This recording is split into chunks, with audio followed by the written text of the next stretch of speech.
Hola hermanos, nos toca el devocional de hoy día. Estamos en Jeremías capítulo 3, los primeros 13 versículos, y el texto viene ya de palabras de juicio sobre Judá, habiendo ya pasado juicio sobre Israel. En el contexto histórico, Israel ya había sido atacado por Asiria, y lo que viene ahora próximamente es la invasión de Babilonia a Judá y el cautiverio de Israel.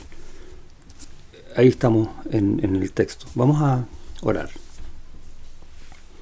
Gracias, Señor, te damos porque tu palabra habla todo lo que necesitamos saber hoy día y siempre. Y a veces son palabras duras, pero ayúdanos a reconocer que necesitamos estas verdades también, porque nuestro corazón a veces también es duro. Gracias, Señor, porque tú tienes ese amor con nosotros, de mostrarnos siempre la verdad y no ocultarla. Ayúdanos a entenderla para saber vivir de acuerdo con ella sabiamente. En el nombre de Jesús. Amén. Parte del texto hablando de el profeta, a nombre de Dios, va a hablar acerca de lo que Dios ya ha dicho. Entonces el pueblo ya conoce. De hecho, va a tomar algo que está en la ley acerca de los matrimonios, ¿sí? Que cuando un matrimonio se separa, la mujer se casa con otro y después no se puede volver a casar con el primer marido. Y eso es lo que dice ahí en el versículo 1. Dicen: si alguno dejare a su mujer yéndose esta de él, se juntare a otro hombre, volverá a ella más, no será tal tierra del todo amancillada. Tú pues has fornicado con muchos amigos, mas vuélvete a mí, dice Jehová. Y está usando entonces esta figura de la ley para regular el matrimonio, perdón, en base a la relación de amor entre Dios y el hombre, entre Dios y su pueblo. ¿Qué ha hecho el pueblo? Apartarse de Dios. ¿Cómo va a usar esta figura Jeremías acá? Como un matrimonio entre Dios y su pueblo, y entendemos que hay un matrimonio, va a haber un matrimonio en el cielo entre Cristo y su iglesia, por lo tanto nos toca muy directamente, donde la esposa adultera, y usa una palabra fuerte, fornica, que está hablando de ir en pos de otros ídolos, buscar a otro dejando a Dios.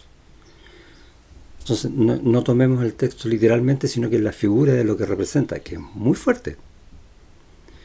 O sea, ¿qué entendemos entonces? Que Dios toma nuestro pecado, el apartarnos de Él, el buscar nuestra voluntad y dejar la voluntad de Él, como una traición de este tipo.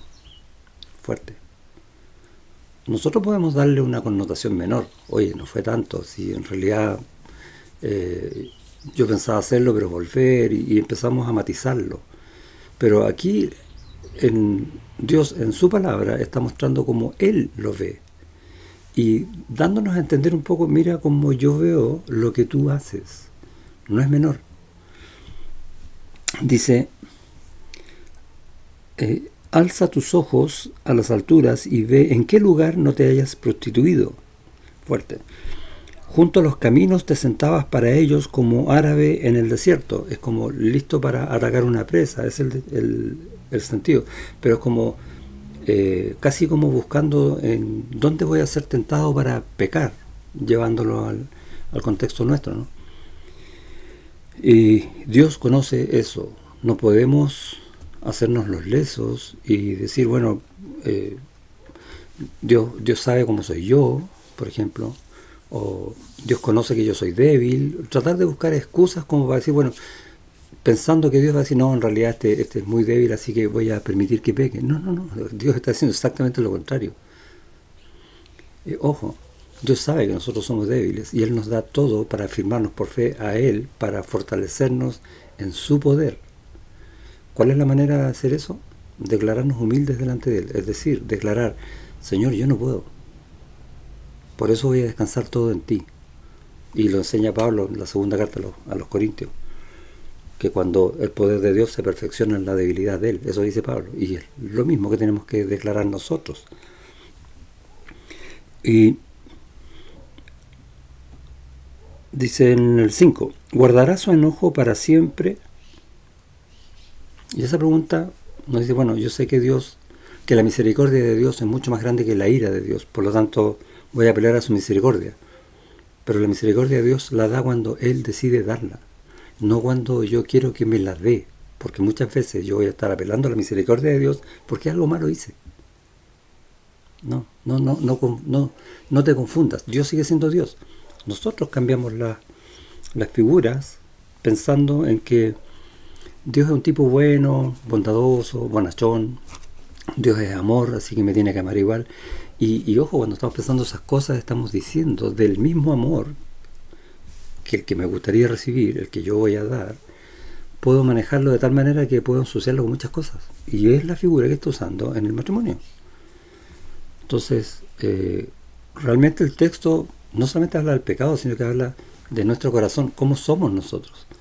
Y es interesante verlo desde ese punto de vista. Dice, y 7, y dije, después de hacer todo esto, hablando de Israel, las tribus del norte, se volverá a mí, pero no se volvió. Y lo vio su hermana, la rebelde Judá. ¿Y qué hizo Judá? Lo mismo, no se volvió. Versículo 9, y sucedió que por juzgar ella cosa liviana su fornicación, y es justamente el llamado de atención, ¿no? La tierra fue contaminada, y en mi devocional este versículo me marcó, en el sentido que a veces nosotros pecamos pensando que las consecuencias de nuestros pecados podemos manejarlas, o pensando que Dios puede entender mi pecado, y no, Dios no lo acepta, punto. Para Él es una aberración mayor, y lo declara aquí en el texto.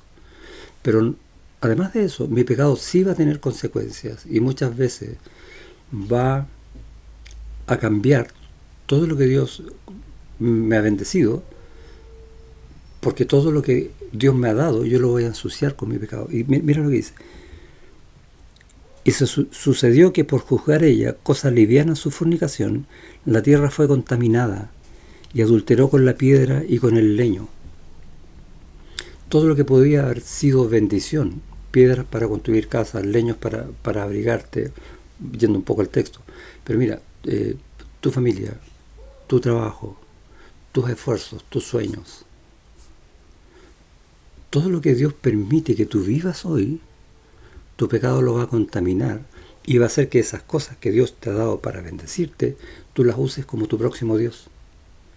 O sea, piensa en las cosas que más te interesan en este mundo. Tu casa, vas a hacer todo por luchar por una casa, por cuidar tu casa, por lo que sea, y dejando a Dios después de tu casa, primero mi casa, ya la contaminaste.